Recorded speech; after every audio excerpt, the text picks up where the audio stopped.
Hi, this is Dr. Cristina Saldaña, and this is case study number 2 of evaluations. Today I bring you the case of a 10-year-old 4th grade little girl of Hispanic heritage. She was administered the Woodcock Munoz. The diagnostician said it was done in English and in Spanish, and she determined English was the girl's dominant language and all testing should continue in English. The vocabulary section of the Woodcock Munoz was in the 70s. So our speech department decided to go ahead and administer the expressive one-word Spanish bilingual edition. This little girl scored 104 when the bilingual Spanish norms were used. 104 is a solid average, considerably different than the 70s. And here's my little rant on the Woodcock Munoz. In case you didn't know, young bilinguals store languages in the same part of the brain. Doesn't matter if you speak English, German, French, Japanese, whatever language it is, it's stored in the same part of the brain. So sometimes, for example, a Spanish speaker might remember the word manzana in Spanish and can't recall the word apple in English. It doesn't mean the child doesn't have that vocabulary word. It just means they don't have it in English.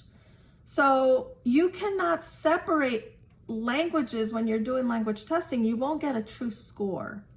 It won't be a true ability score. So there's my little rant. Now we continue testing in English.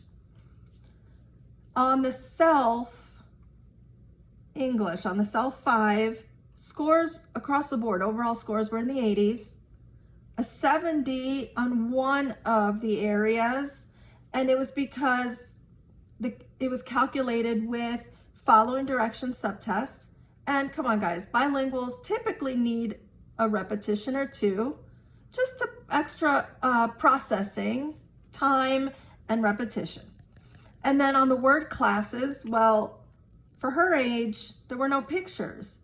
So naturally, she would need extra repetitions. And there were some words she did not understand in English. So we're thinking her score, the weaknesses in word classes were due to her needing extra repetitions and her not having the experience with the words that were presented. Forgive me, I suffer from allergies, so right now my voice does not sound great. Now we went to the psychologist with these findings. The psychologist then said, no, initial testing said her dominant language is English, proceed in English, don't worry about Spanish testing. But we said, hey, her vocabulary shows that she does have, the vocabulary testing shows she has some preferences for Spanish. She was able informally to talk to us in Spanish about the novelas that she watches. She used appropriate grammatically correct sentences in Spanish.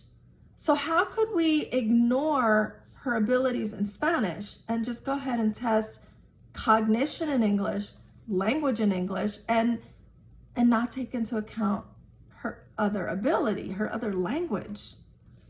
So guys, today I'm going to stress about caution with using the Woodcock Munoz. I personally do not like that test. We cannot separate language in young bilinguals. The brain doesn't work that way.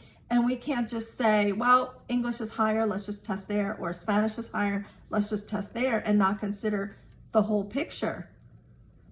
So maybe for ESOL programs, that works, but not for determining the need for special education.